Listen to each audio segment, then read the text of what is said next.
Hola Winecoders, espero que estén muy bien. El día de hoy hablaremos de arquitectura limpia, así que comencemos.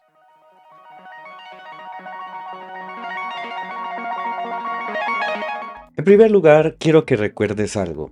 En este canal hemos hablado demasiadas veces de arquitectura limpia. Sin embargo, en este curso ya llegamos a ese punto donde hay que hablar de este tema. Pero quisiera recordarte algo. No descartes ver la teoría si nunca has conocido acerca de arquitectura limpia, ya sea de manera escrita en el libro o en el video que te mostraré a continuación aquí en una etiqueta, para que vayas y lo mires antes de el análisis específico en Flat. Por otro lado, en arquitectura limpia siempre hablamos de Domain Driving Design, y si de pronto no conoces aún qué es esto y te gustaría saber mejor, te quisiera encomendar que por favor te vieras esa transmisión que hicimos de casi 2 horas hablando de este tema. Entonces ahora sí, con todo esto, quisiera hablar del ejemplo que vamos a desarrollar hoy. Resulta que imagínense que vamos a hacer una aplicación donde tenemos como en toda app un usuario que desea ingresar. Resulta que ese usuario es una entidad del negocio. Recuerden que la arquitectura limpia es una solución centrada en el dominio, es decir, en las necesidades planteadas por el negocio. Por eso, aquí vas a ver que te estaré compartiendo en esta documentación de que la salida de un Domain Driving Design debería ser cuáles son las entidades, la ficha de los agregados, como están viendo aquí, el agregado Design Canvas, donde nos muestran cuáles son los posibles estados de ese usuario, la definición de la entidad, inclusive algunas reglas de negocio, por ejemplo. Puede ser que exista que el servicio no esté disponible en Rusia o que no se admiten usuarios con un mismo correo. Pueden ser ya reglas correctivas o de seguridad. Por otro lado, uno espera que de un DDD te entreguen un diagrama de clases donde tendríamos como tal cuáles son los atributos y cuáles son las acciones que ejecutará, digamos, el usuario. Esto, ¿cuál es la ventaja? Si un participante del negocio estuvo a lo largo de todo el Domain Driving Design, le va a dar claro que el usuario tiene esos estados registrado, bloqueado, activado o sin registrar. Por otro lado, también va a ser claro para él que las entidades o los elementos relevantes del usuario son el nombre, el título hablando si es señor, señora, la ciudad, el email, el teléfono, el celular y un profile picture. Entonces, estos o la foto de perfil, pues. Entonces, miren que estos son atributos que definió el negocio. En cambio, si lo hubiera hecho un técnico, yo te aseguro que aquí irían elementos como ID con el que se guardó en la base de datos, llave o algo así relacionado por dónde se esté guardando por país. Entonces empezamos a llenar la entidad de usuario de un montón de elementos que no tienen nada que ver con la lógica que se está planteando desde el negocio. Entonces, ¿qué es lo que vamos a dibujar? Algo muy sencillo. Vamos a dibujar esto que estás viendo aquí en pantalla. Algo que digo bienvenido, el nombre de la persona. Esto viene desde una API, obviamente. Vamos a mirar su correo, el lugar de donde viene, el teléfono de celular y el teléfono fijo. Eso es todo. Entonces, si ustedes notan, no les he hablado hasta ahora de la API. ¿Y por qué es? Porque todo lo que vamos a hacer está basado básicamente en lo que sale el DD, al menos en la capa de dominio. ¿Cuándo se vamos a utilizar la API? En esa capa que veremos de arquitectura limpia, que es infraestructura. Recuerda que hago este video suponiendo que ya te viste el video de la teoría. Ahora sí, vamos a la práctica. Empecemos por nuestra capa de dominio. Sé que estás muy atento al video, pero necesito de tu ayuda.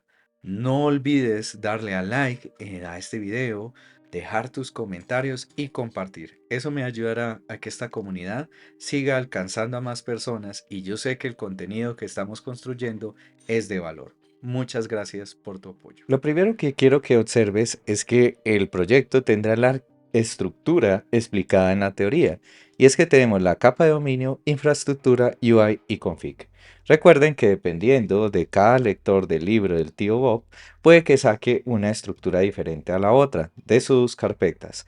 Pero lo importante es que se mantenga la segregación de las responsabilidades. Ahora, miren que en dominio tenemos nuestros modelos y nuestros casos de uso. Dentro de nuestros modelos, obviamente, tenemos nuestra entidad de usuario. Y ahora vamos a empezar a entender qué es el user, qué es el gateway y quién es el use case. Entonces empecemos con el user. Si ustedes notan acá, el usuario es literalmente tomar lo que nos entregaron de acá y hacer la entidad del negocio, es decir, poner cada uno de los atributos que nos pusieron. Usuario, nombre, título, país, email, teléfono, todo lo demás. Y estos elementos son requeridos porque así nos lo establecieron. Si tú notas, aquí estoy poniendo una documentación o unos comentarios que son aclaratorios. Estos comentarios ya vimos cuando hicimos nuestro Atomic Design de que son bastante importantes para que las personas que están utilizando nuestras entidades sepan lo que estamos construyendo.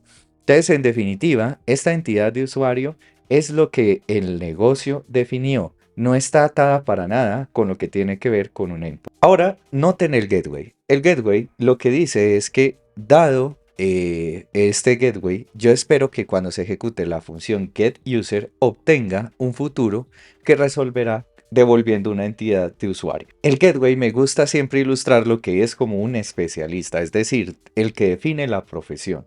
Entonces, cuando estamos, por ejemplo, construyendo una casa o cuando estamos haciendo una aplicación, tú necesitas desarrolladores. Entonces, imagínate que necesitas un desarrollador para hacer tu aplicación. A ti no te importa quién va a ser el desarrollador, sino que sea bueno en lo que hace. De igual manera, el gateway dice qué es lo que considera alguien bueno a la hora de obtener un usuario. Dice, yo espero que cuando use un gateway, sin importar cómo lo haga, me devuelva en un futuro un usuario, ¿cierto? Ahora, ¿qué es el use case? El use case también está cementado como tal por entidades. Y si ustedes notan, aquí nos dijeron que hay un caso de uso que es obtener información. Entonces, si nosotros observamos el caso de uso, dice aquí claramente que user case, en este caso, necesita un gateway y dice aquí que retorna a través de la función getUser, user gateway. Entonces aquí alguien podría decir, uy, ahí hay algo raro. ¿Por qué el gateway y el caso de uso hace exactamente lo mismo a la larga? ¿Qué sentido tiene el gateway?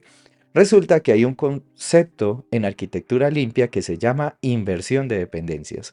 En este caso, el caso de uso está diciendo qué es lo que quiere, mas no sabe cómo lo va a responder. Entonces necesita, por así decirlo, un especialista que le diga, hey, yo sé cómo voy a hacer esto y lo voy a ejecutar así. De esa forma, el caso de uso siempre va a existir, pero si el día de mañana deja de funcionar un especialista, sencillamente es contratar a otro. Eso es lo que hace con el gateway. Entonces, aquí te dejo un comentario. Imagínate que el caso de uso es un jefe que le pide a su especialista qué es lo que quiere. Entonces, el día de mañana, si cambiamos de especialista, no se afecta como tal nuestro negocio. Muy bien, entonces con esto ya vimos la capa de dominio. Vamos ahora a la capa de infraestructura. La capa de infraestructura tiene también sus driven adapters y sus helpers. En este caso, el driven adapter es todas las conexiones contra las externalidades. Puede ser una API, puede ser un repositorio de información, puede ser cantidad de cosas, puede ser un WebSocket, puede ser HTTPS. Bueno, en este caso, si ustedes notan aquí, sí que nos estamos conectando en esta entidad contra un endpoint. Si ustedes notan, de hecho se llama random user. Siempre devuelve un usuario random. Y si ustedes notan, el backend está devolviendo mucha más información de la que necesita y en una estructura diferente a lo que hizo el negocio. Pero recuerden, el negocio es agnóstico de la solución técnica. Por eso es que dominio tenía una estructura, pero no le importa cómo se va a resolver la obtención del usuario. De esa forma, el usuario extiende el gateway, es decir, el user API extiende este gateway para ir por la información que estamos estableciendo en este backend. Obviamente puede tener sus cabeceras común y corriente, y noten que aquí tiene como tal el user data y utiliza aquí un JSON decode. Ese JSON decode lo crea aquí en helpers, y si notan, aquí definí una entidad que mapea lo que viene de ese backend a una entidad que se llama user data, pero no es la que necesita el negocio. Entonces por eso se hace a la final un mapeo entre lo que viene del backend a lo que necesita realmente el negocio. ¿Captaron eso? Entonces, la infraestructura extiende y se especializa en este caso en el gateway, ¿ya? Entonces, en este caso, el especialista sería el user API que se ha especializado en obtener información de usuarios. La capa de dominio ni al front les importa cómo se logró obtener esa información. Ellos los que les importa es que a la final nos devuelvan un user API o que en caso de error, en efecto sí generemos una excepción, ¿cierto? Sea la que sea. Ahora vamos a la capa de UI y vamos a ver cómo es que se consume esta información. En la capa de UI, como ven aquí, puede estar organizado por componentes, helpers y páginas. Estos componentes que ustedes están viendo en pantalla pueden ser todos esos elementos reutilizables, como decir botones estándares, modales, cantidad de cosas. Pero lo ideal es que, como vimos en anteriores videos del curso, esto te lo lleves a un sistema de diseño.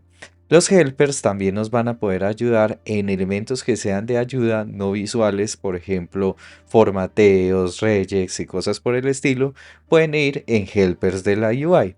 Y finalmente podemos tener en páginas todo lo necesario para nuestra renderización de nuestros elementos en pantalla, que por ejemplo en este caso sería el home.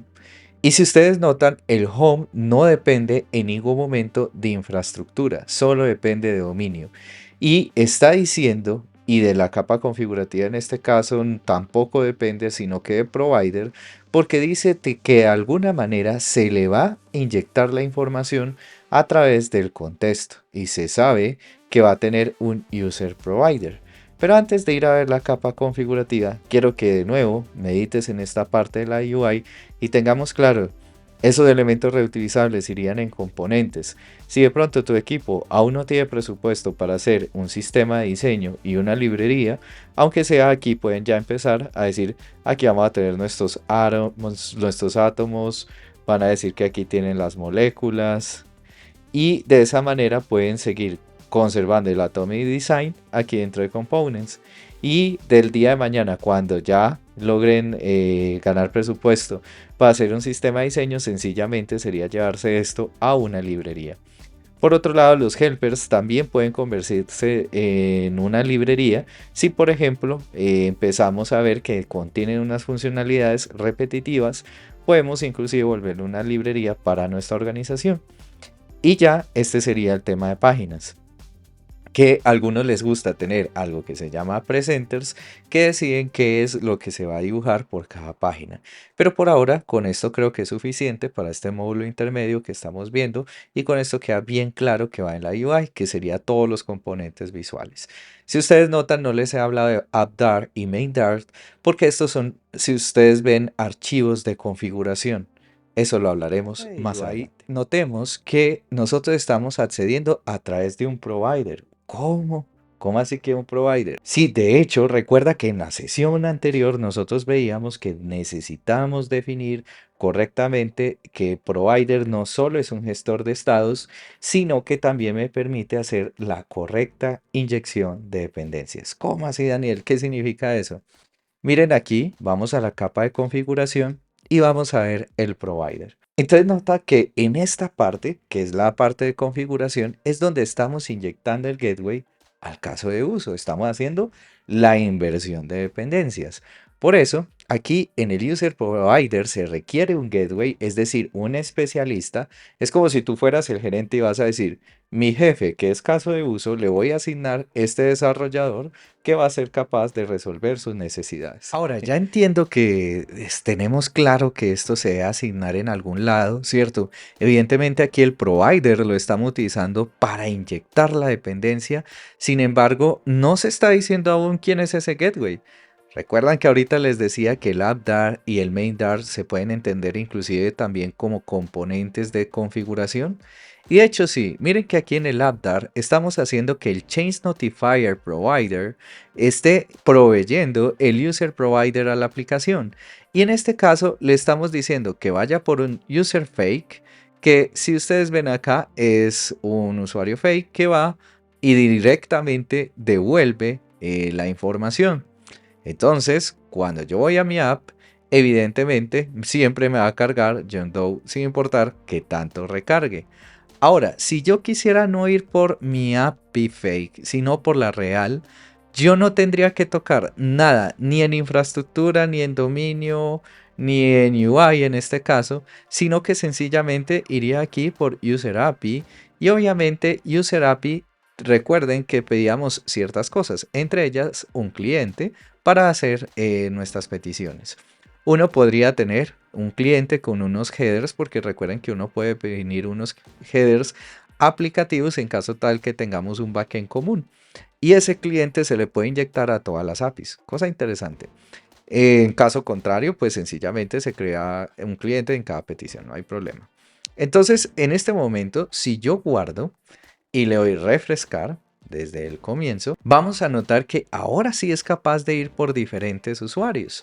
Si yo le doy recargar, me aparece otro usuario, en este caso Miss Viti. Entonces noten que es bastante sencillo de hacer esta inversión, ¿cierto? Dependencias.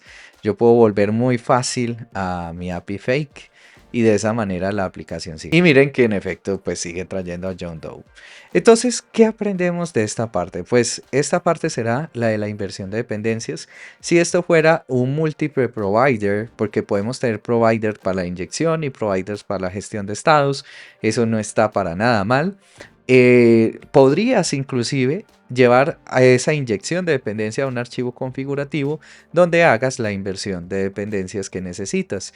Y por otro lado, puede ser que estas rutas vayan creciendo bastante y puedas decidir más bien llevarte esto a un sitio independiente, puede ser aquí en rutas, que aquí estás definiéndolas, pero también puedes tener algo que le inyecte como tal a la aplicación cuál van a ser las rutas y a qué páginas van a viajar. Entre más separados tengas las responsabilidades en tu código, será más fácil de gestionar tu aplicación a medida que ésta vaya creciendo, que es el objetivo principal de arquitectura limpia. Pues en primer lugar, que te entiendas con el negocio, que tengan un lenguaje común, pero en segundo lugar, también busca que cuando vaya creciendo el proyecto sea fácil de escalar. Eso es por ese lado. Ahora, vamos a lo siguiente que quería también dejar aquí en claro. Si nosotros nos llegara una nueva funcionalidad, una nueva API, digamos que ya no vamos a ir a través de HTTP, sino a través de WebSockets, siempre lo único que debes hacer es extender del gateway y hacer la especialidad. Eso por otro lado. Ahora, esto que hicimos nosotros de la inversión de dependencias, también quiero dejarte en claro que lo puedes hacer no solo con Provider, lo puedes hacer con Riverpost, lo puedes hacer con Block, pero en ese caso no estarías haciendo gestión de estados, sino inversión de dependencias. Por eso algunos optan por utilizar otro paquete como Getit para hacer este proceso. No lo explicaré en este video porque no lo veo necesario. Con la herramienta de Provider, que en este caso estoy utilizando en este video, es suficiente. La decepción, la traición, amigo. También tú debes investigar por tu cuenta y aprender un poquito acerca de esto. Por otro lado, hay otro tema bastante interesante en arquitectura limpia que algunos se preguntan y es, oíste, listo. Entonces, cuando yo ya tengo lista la gestión de mis estados, ya tengo esta parte de inversión de dependencias, miren que ningún momento en nuestro desarrollo utilizamos en mi capa de dominio la API, ¿cierto? Entonces algunos a veces se preguntarán si está bien poner en una capa de dominio las definiciones que vienen de la API. No, eso es un error, no se debe hacer. La idea es que la capa de dominio sean definiciones del negocio. Y si ustedes notaron cuando ahorita trabajamos en infraestructura, sí que teníamos una API, pues una entidad que mapeaba contra la API grandota que teníamos, pero evidentemente no es una entidad de negocio, es una entidad que se está conectando contra un backend. Entonces miren que esa es una diferencia, es diferente una entidad que se conecta a un back a una entidad definida por el negocio. Alguien del negocio entiende perfectamente qué son estos atributos, pero alguien que no sea del negocio, perdón, que sea del negocio y le pregunten de pronto, hey, ¿usted conoce qué significa results? obviamente no va a saber qué es eso y de pronto le va a parecer hasta extraño. O hasta, por ejemplo, qué es eso de, digamos que el ID fuera diferente, sino que este es un ID con el que se guarda en la base de datos. ¿Quién va a saber eso? ¿O qué es eso de NAT? Miren que en definitiva, la entidad de usuario representa las necesidades del negocio y el negocio entiende los atributos que tiene un usuario y sus acciones. Bueno, muchachos, esto es todo por hoy. Recuerden que en el canal hay otro video hablando de arquitectura limpia que muestra cómo puedes implementar arquitectura limpia creando una librería para la capa de dominio, otra para infra y otra para UI. También ese video está con Riverpod, entonces si quieres mirarlo, pues te podría interesar. Y también con todo lo que ya sabes de gestión de estados, podrías hasta aventurarte y decir, ve, voy a hacer este mismo ejemplo con otros gestores, o por qué no, aprendes Gerrit y subes en este caso un ejemplo con esto. Te animo a que hagas el reto de la semana porque va a estar interesante y lo puedas ejecutar en tu tiempo libre. No siendo más, muchachos, agradezco mucho todo el tiempo que dedican y el apoyo que le han dado al canal y espero que la otra semana nos veamos de nuevo y estaremos hablando de cómo manejar nuestras variables de entorno. Espero que les vaya muy bien. Gracias por estar aquí con nosotros. Un abrazo.